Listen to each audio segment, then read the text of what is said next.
Okay, welcome everyone, and thank you for joining. We're here to talk a little bit about the TAPP Fellowship Program. My name is Laura Manley, and I'm the director of the Technology and Public Purpose Project at Harvard Kennedy School's Belfer Center for Science and International Affairs. So today we'll give you a bit more information about our project, about the fellowship, the application process, and for those that are interested, we'll be doing a live Q&A. So let's get started. The session today will be a little under 45 minutes, ending at 12:45.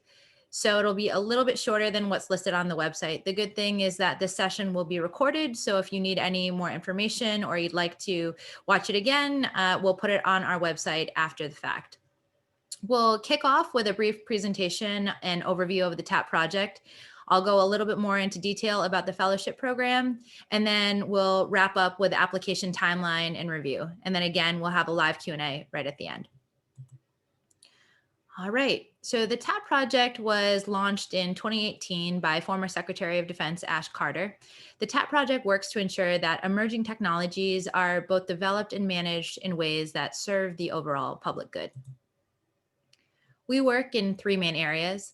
The first is publishing leading edge research. The second is convening stakeholders. And the third is training and mentorship programs. In the publishing leading edge research bucket, we primarily focus on improving science and technology capacity for Congress as an institution. We've now published 2 reports on the topic that you can find on our website at belfercenter.org/TAPP. In particular, we've focused extensively on how you can improve STEM capacity in Congress, both in personal offices and committees.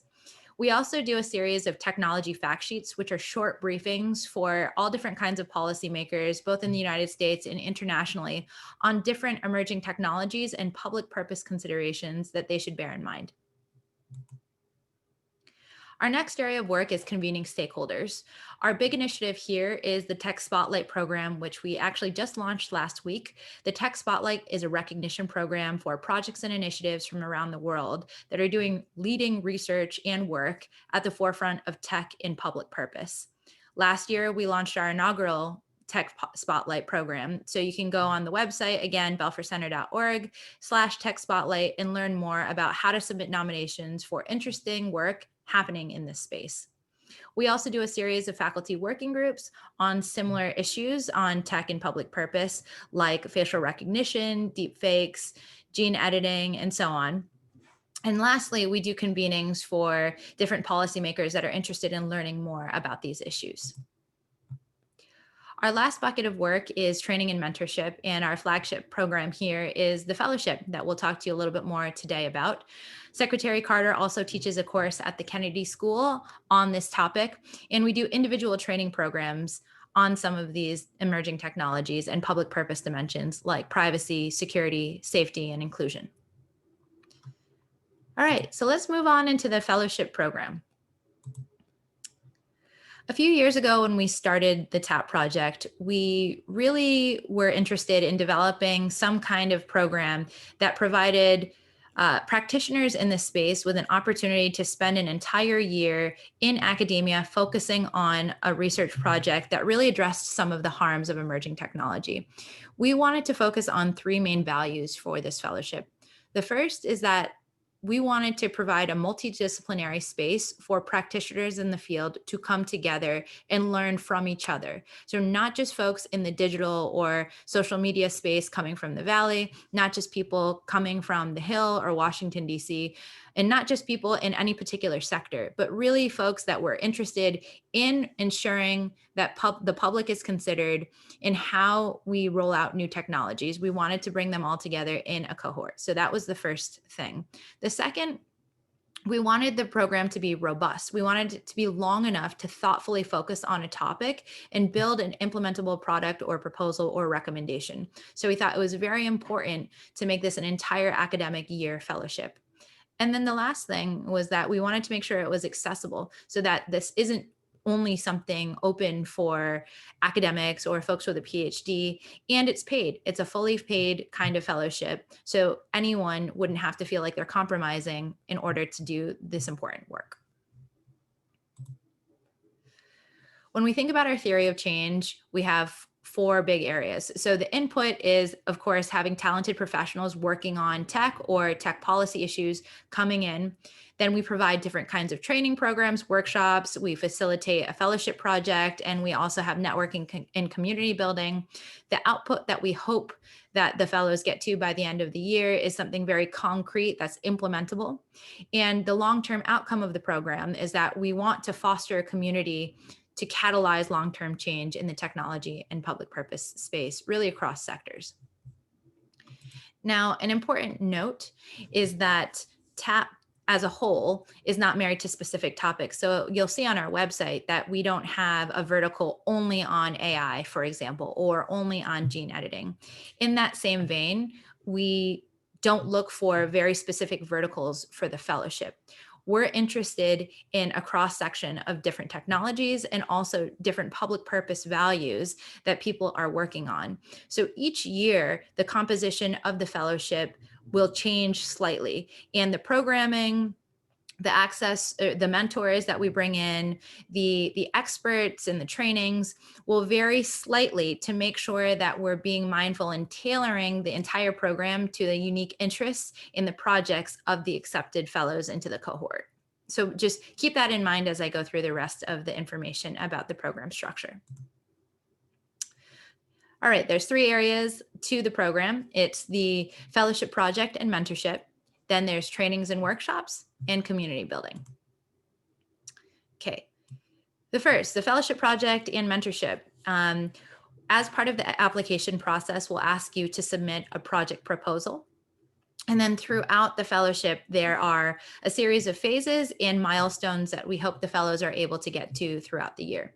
Each week, there'll be work in progress meetings with the cohort. And at the end of the fellowship, we hope that fellows will be able to present their research or their output with a public showcase.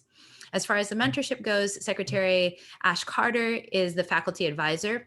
You are designated a mentor from the TAPP or the MIT community. And you'll hopefully be able to check in with your mentors periodically throughout the year to get guidance on your project proposal and your progress, in addition to Secretary Carter. Here are the 5 phases that run throughout the duration of the fellowship project. Phase 1 is project proposal and iteration. This is where fellows will focus on iterating, refining, and finalizing their project proposals with regards to scope, methodology, theory of change, and output.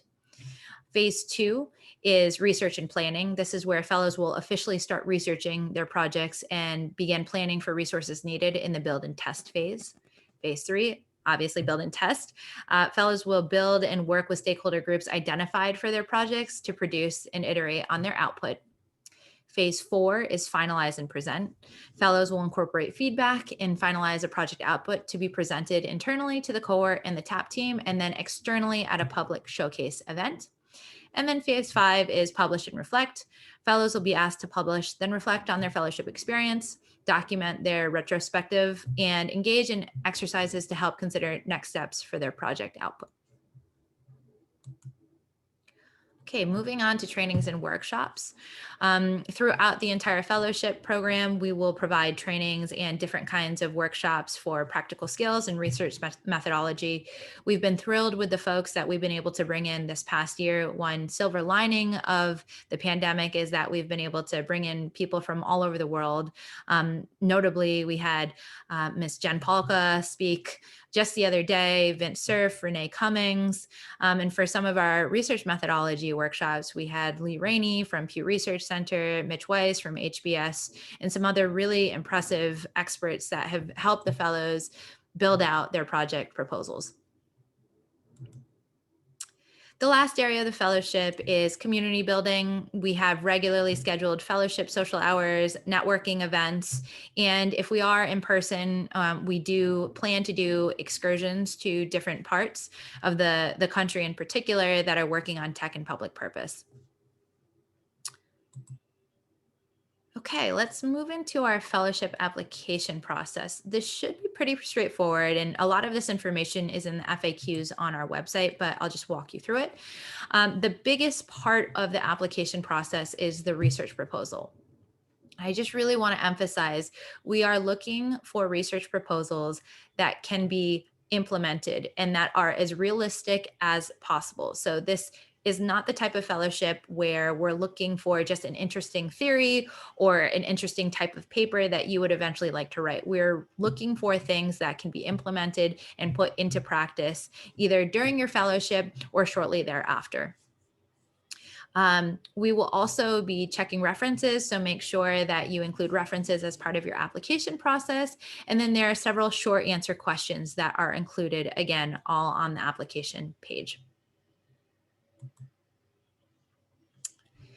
And here's a short overview of the timeline and process. Applications opened on December 1st, and they'll be open through Monday, January 11th until midnight Eastern Time. If you're shortlisted for an interview, you can expect to hear from us in late January for first round interviews. And then offer letters will go out in mid-March. Final decisions will be announced publicly in late March. Okay.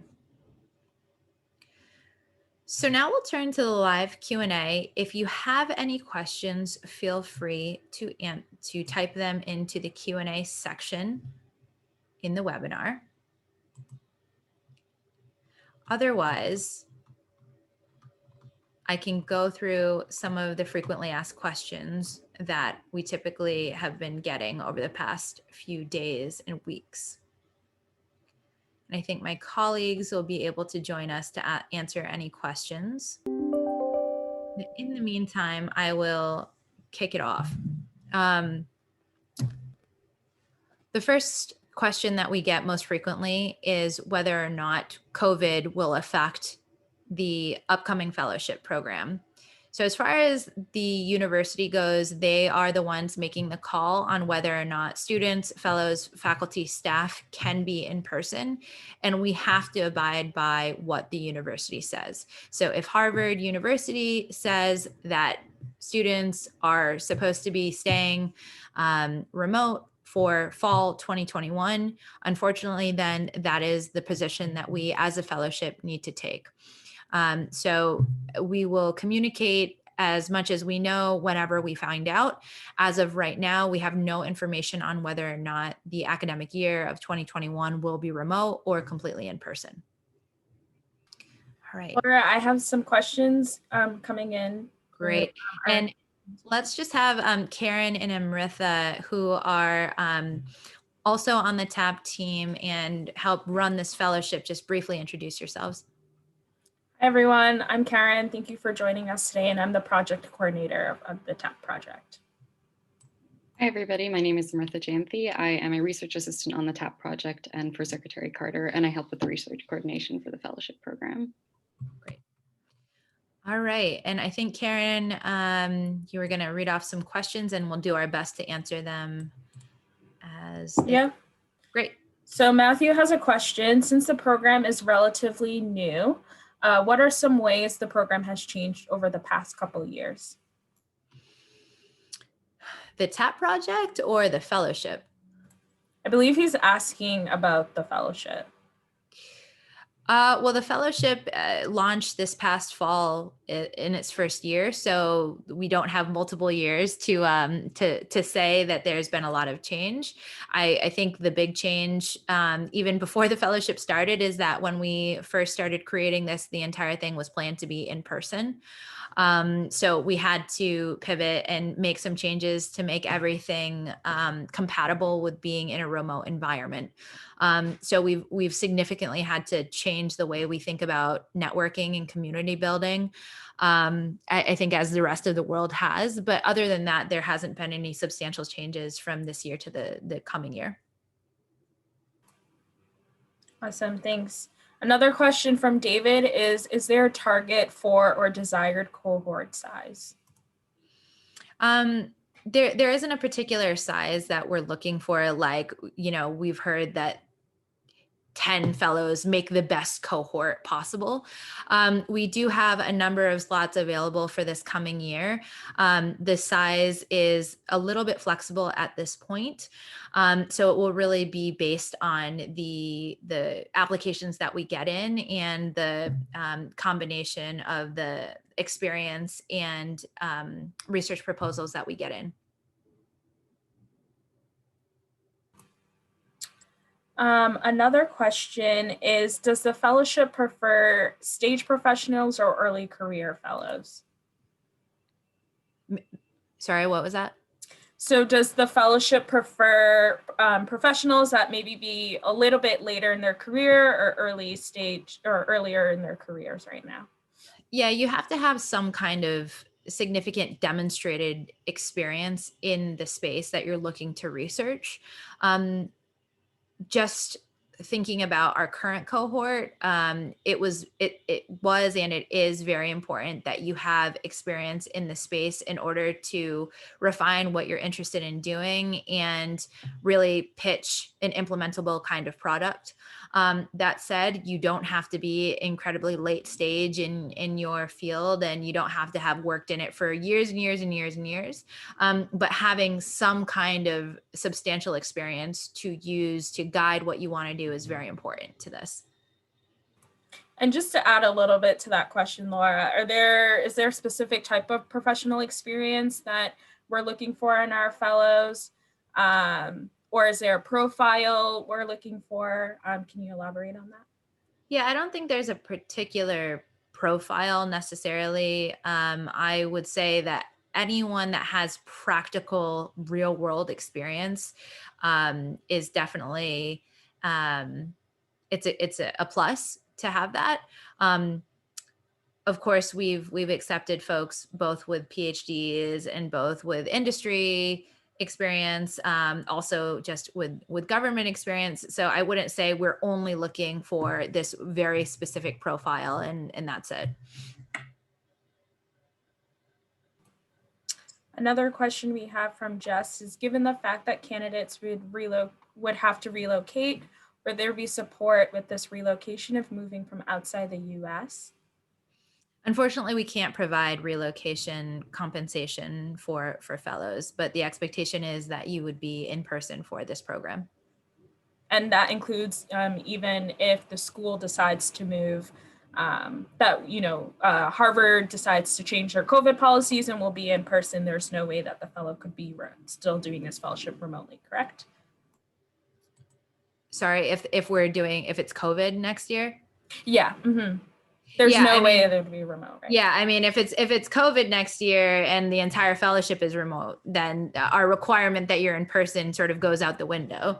So, I mean, we will certainly communicate as much as we can in terms of where you have to be and when, based on what happens with COVID. And I think the flip side to that question, which I know somebody asked, is if we are back on campus next year, is there a possibility for remote fellowship participation? Right. And the answer is that the preference for this is really in person. I mean, we've seen with all of the fellowships at the Belfer Center, the Kennedy School, and elsewhere, that there's a real benefit to being in person. So that's a very important piece of this. I think a lot of people have been asking about examples of projects in the past. So if you could highlight a few, that would be helpful. Yeah, I would encourage everyone to look at the website, particularly the Perspectives in Public Purpose blog, where you can look at our current Fellows 7 projects. But I really do want to emphasize that those aren't templates for the projects that we will accept necessarily. We chose those projects because there was diversity in thought, in type, in sector, and experience. So you can look to those to get a feel for the kinds of things that these fellows are looking for, but it wouldn't be this application cycle will not be looking for an exact person to replace each one of the fellows that are currently in the cohort. Awesome. And then we have some questions about from international people who are based internationally. Does their research proposal have to be US focused, or could it be international focused? Yeah, absolutely. It could be international. We've had some really great proposals, and both with the fellowship and with the TAP project that we focused on that have international implications. So not by no means does it have to be a U.S. focused proposal. I will emphasize though, the most important thing beyond geography of the proposal focus is what you're suggesting implementable, and do you have some kind of connection to it becoming a real thing in the real world post fellowship or during the fellowship, or is this just a theory you have? Any kind of connection to make it practical is the most important thing that we're looking at in terms of feasibility. And would you say that that's one of the components that make their research proposal appealing to the program? That was one of the questions. Yeah, absolutely. Yep, absolutely. Okay, I'm just skimming through some other questions. Yeah, and one of the other things I just saw, someone asked a question about what do we mean by multidisciplinary. So there's a meta version of multidisciplinary, and then there's the individual version of multidisciplinary. So when I was talking about multidisciplinary, I meant that we're trying to bring in perspectives from all different types of sectors. You yourself don't have to be multidisciplinary. I mean, it's great to always have multiple perspectives as an individual, but that is not a requirement of the fellowship that your proposal itself and you have to have a multidisciplinary background. Thanks. I'm just looking through some of the questions. Stefan asked, in terms of stakeholders to engage with a proposal output, given TAP's focus on Congress, is there a preference toward federal policymakers and associate stakeholders, or would stakeholders at other scales of public be given equal weight? Yes, just because we previously have done a lot of work with Congress doesn't mean that you'll have more of a leg up if you propose something explicitly at the federal level.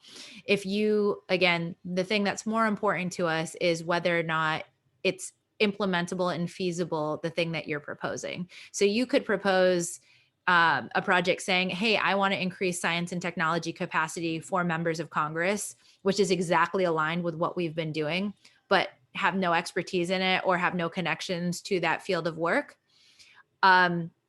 you probably wouldn't be accepted if you just happened to propose something, but it was just a theory or something that was a hobby or interest of yours. And Amrita, feel free to jump in if you're seeing questions that I'm missing. But some questions that have been coming through are about auditing classes at Harvard or MIT. Can you talk a little bit about that process, Laura? Yeah, and feel free to add in here because I know that you guys probably know a little bit more of the nitty gritty for the process of actually auditing courses than me. But there are several faculty members that do offer auditing options for their courses, both at different schools at Harvard and MIT. There is a process to go through and get approved. And in many cases, you actually have to speak with the professor to get approval to audit. Not all courses allow for that, but we have had some success in the past with some of our fellows being interested in courses, reaching out to professors, and then being able to sit in on some of the classes. Is that right? Yeah, I agree. It's honestly dependent on the professor, but because you'll be in the Harvard environment and in the Boston community, there's definitely an opportunity to audit classes, whether it's you're at Harvard or MIT or Tufts or Northeastern or whatever the other Boston area schools are. The possibility is definitely there. It would just be reaching out to the professor.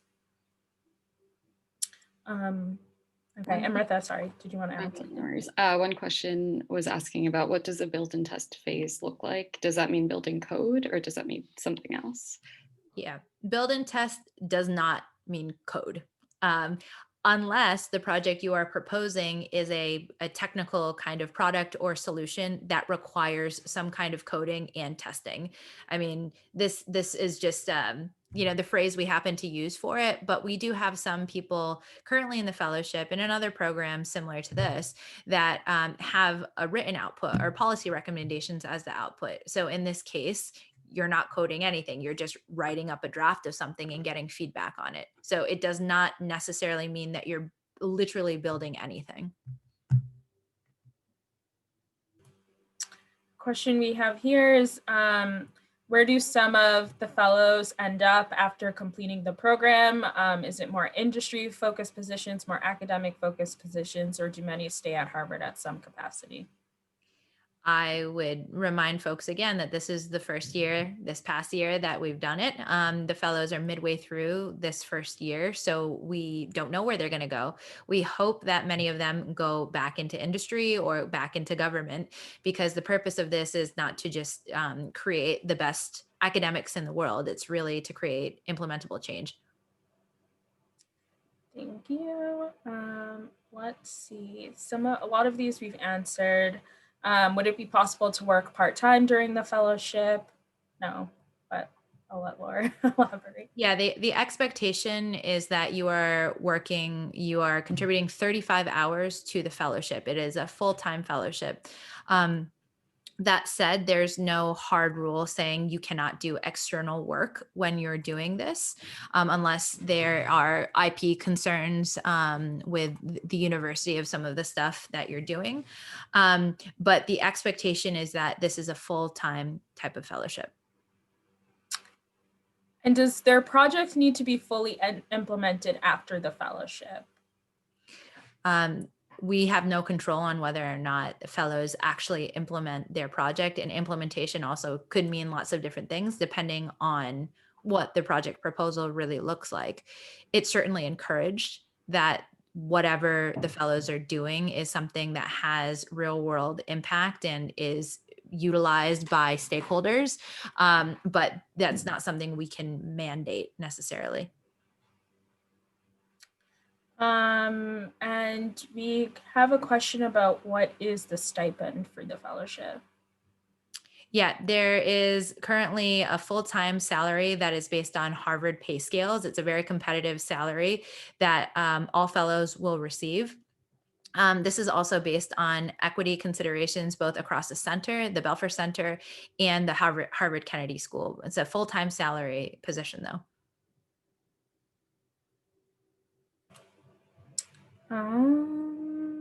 Martha, do you see any that I'm missing? Yeah, who screens the applications and what are the criteria for the project proposal? Yeah. So we have our team at TAPP that does the initial screening. And then from there, there's a Belfer Center committee that does the selection of the actual fellows. Everything needs to be approved by Secretary Carter, of course, who goes through all of the applications as well. And then it needs to be approved by the Harvard Kennedy School before anyone is offered a position.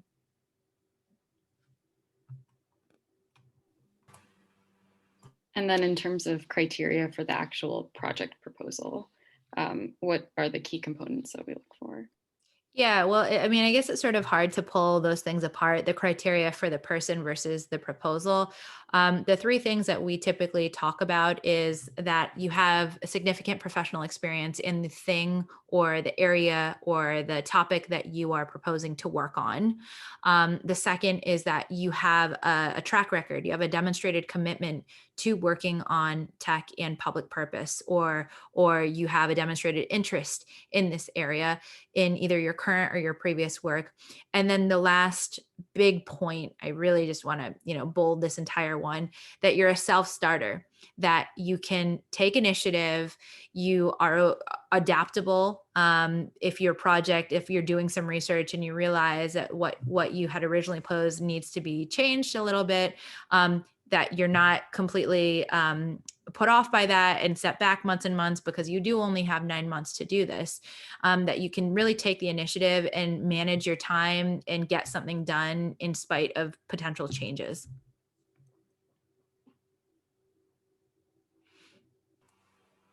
Okay, it seems like we answered most of the questions, unless anyone has any last questions that I'm not seeing. I'll actually ask this question, Laura. Are there resources available within TAPP to support the implementation of an output, say a budget for a web designer or support for an RA for data science? Yeah, so each fellow does have a small budget to use for their research that you could then allocate however makes sense for your project. This past year, we allowed some of the fellows to do recruitment through our student recruitment. So some of the fellows currently have student research assistants that are helping with some of their research. So that's another avenue to get folks in to help with your project.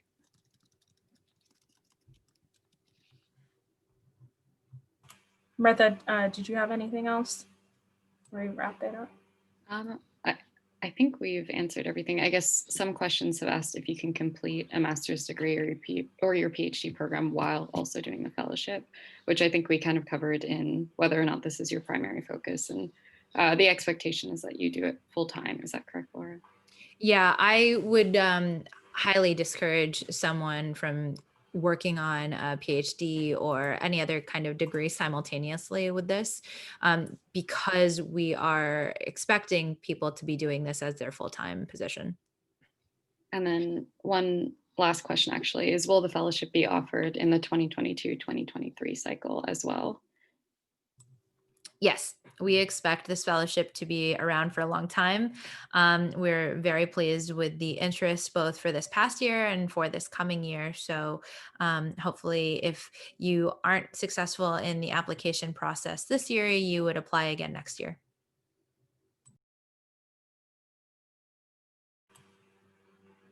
I think those are most of the questions that broadly, that have broadly come in. But if people have specific questions, we can put our emails in the chat and you can feel free to shoot us an email and also visit our FAQ page on the website, but I'll let Laura close. Yeah, the only thing I'll close on is just a reminder to folks that this isn't a traditional academic fellowship. Although it is hosted at an academic institution and at a think tank, this fellowship is really focused on practical work that can be tested and rolled out, hopefully by the end of your fellowship or even during. So we are not only looking for people that have a PhD. We're looking for people that have experience in this space. That said, it's not a downside for you to have a PhD, but what we weight more heavily than number of degrees or anything else is whether or not the thing you are proposing is something that is addressing a real need in the public and tech and public purpose space, and it's something that could be implemented. Okay. All right.